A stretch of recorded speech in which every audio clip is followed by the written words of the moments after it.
Everyone, Hindi ज्ञान सागर में आपका बहुत बहुत स्वागत है।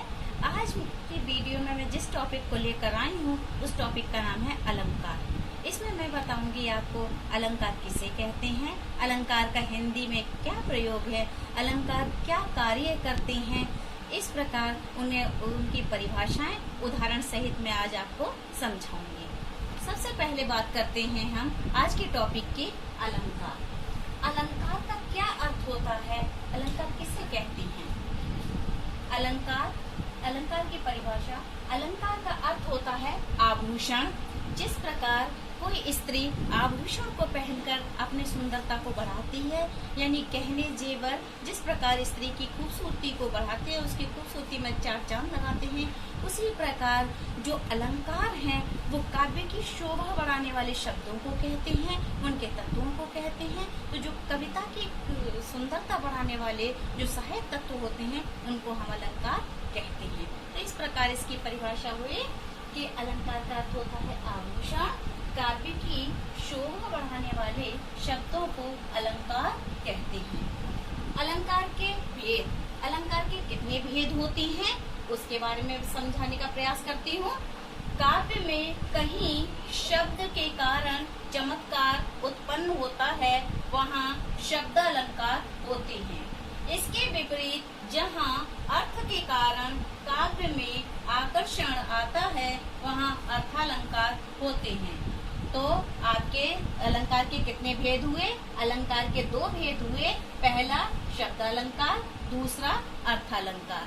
अब इन दोनों शब्दालंकार और अर्थालंकार के भी कई भेद होते हैं जिनके बारे में मैं आपको बताऊंगी। सबसे पहले करते हैं हम शब्द अलंकार की।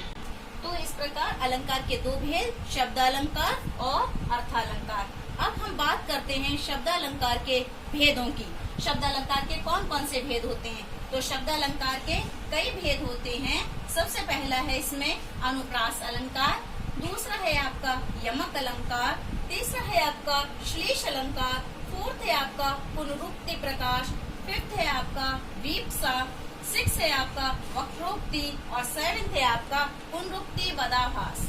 लेकिन मुख्य रूप से आपके इसमें शब्द अलंकार अगर आपके किसी भी एग्जाम में, कंपटीशन एग्जाम में कभी भी आते हैं तो आपके ये तीन ही अलंकार शब्द अलंकार आते हैं, अनुप्रास, यमक, श्लेष। तो आज हम शब्द अलंकार के तीन अलंकारों के भेद को हम जानेंगे कि वो क्या होते हैं, उनकी परिभाषा क्या है, उनके उदाहरण क्या हैं। इन तीनों के ही बारे में हम बात करेंगे। सबसे पहले बात करते हैं इसमें आए अनुप्रास अलंकार की। अनुप्रास किसे कहते हैं? अनुप्रास जहाँ व्यंजनों की आवृत्ति के कारण काव्य में चमत्कार उत्पन्न होता है, वहाँ अनुप्रास अलंकार होता है।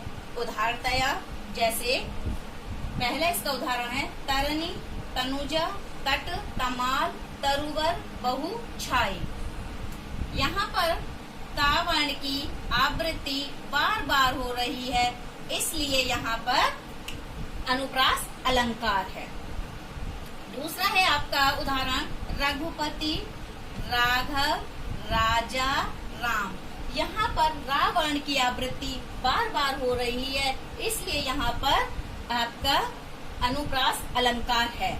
यानी वर्णों की आवृत्ति को हम अनुप्रास कहते हैं। जहाँ एक वर्ण कई बार आता है तो उसको हम अनुप्रास कहते हैं। यूँ तो अनुप्रास के कई भेद होते हैं, लेकिन इसमें जो जरूरी चीज है वो मैं आपको समझा रही हूँ।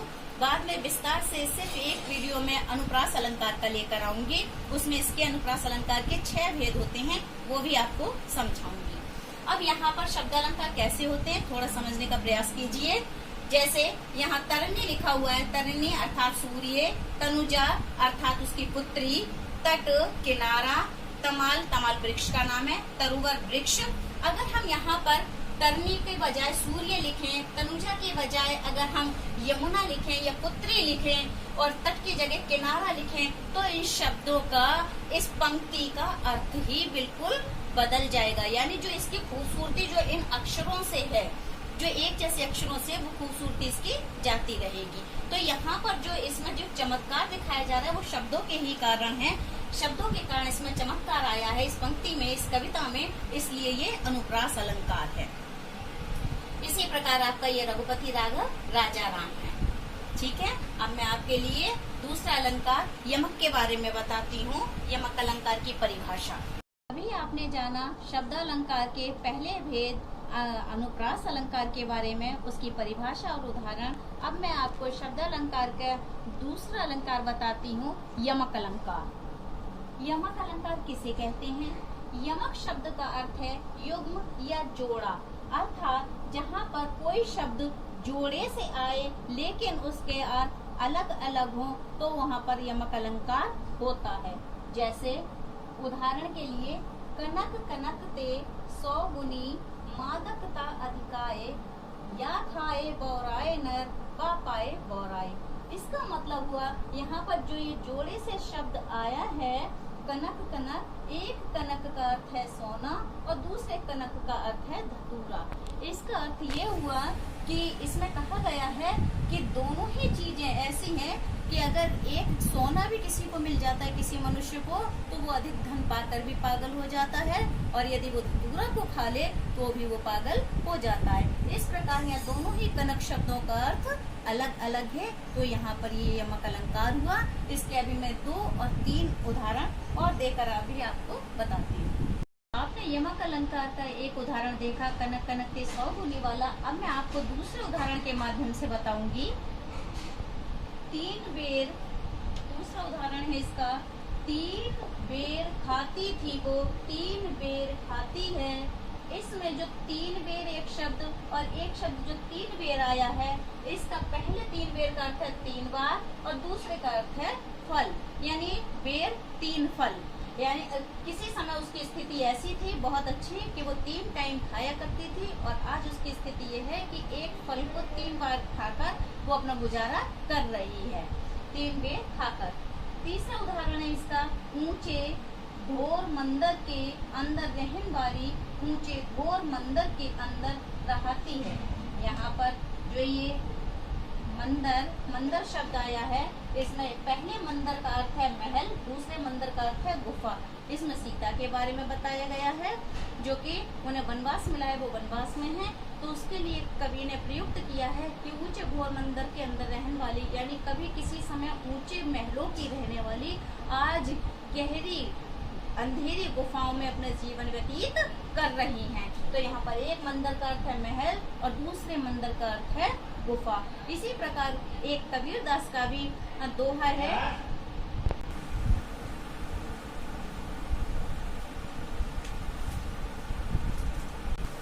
इस प्रकार हमने जाना अनुप्रास अलंकार, यमक अलंकार। अब हम शब्द अलंकार के तीसरे अलंकार के बारे में जानेंगे और बताऊंगी मैं कि श्लेष अलंकार क्या होता है।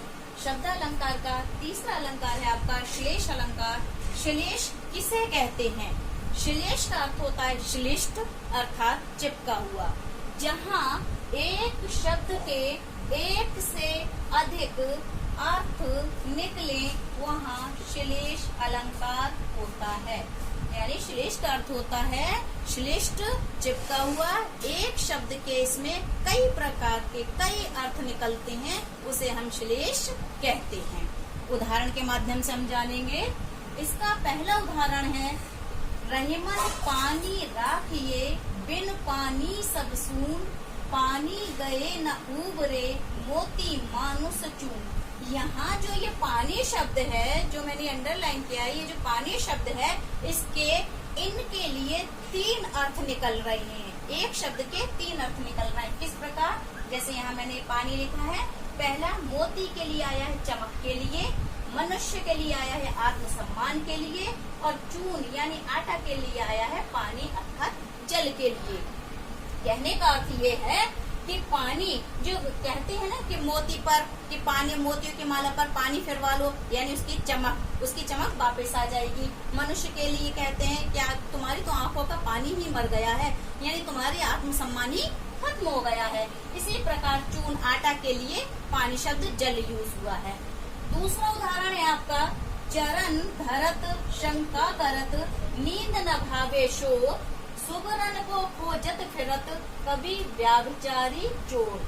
यहाँ जो ये सुवर्ण शब्द आया है, जिसे मैंने ये अंडरलाइन किया है, इस सुवर्ण के, इस शब्द के 3 अर्थ निकल रहे हैं।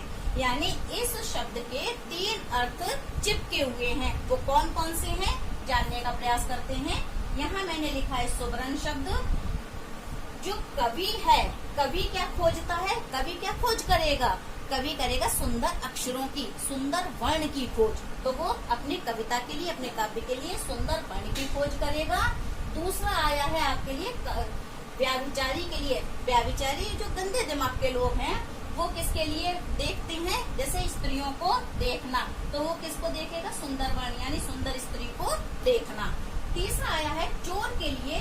चोर किसकी खोजबीन करेगा, सोने की, यानी वो भी सुवर्ण को, वो स्वर्ण को खोज रहा है। तो कवि किसे खोज रहा है, सुंदर वर्ण यानी अक्षर को। और जो व्याभिचारी है, जो गलत प्रकृति का व्यक्ति है, वो किसे खोज रहा है, सुंदर स्त्री के लिए। और चोर है, वो किसे खोज रहा है, सोना के लिए। अब आज हमने जाने शब्द अलंकार के 3 अलंकार, अनुप्रास, यमक और श्लेष अलंकार। अब मैं आपको अर्थ अलंकार के भेद बताऊंगी। अर्थ अलंकार के कितने भेद होते हैं, अर्थ अलंकार में कौन कौन से अलंकार आते हैं, उनकी परिभाषा, उनके उदाहरणों के माध्यम से अब हम जानने का प्रयास करते हैं। आइए चलते हैं अर्थ अलंकार की।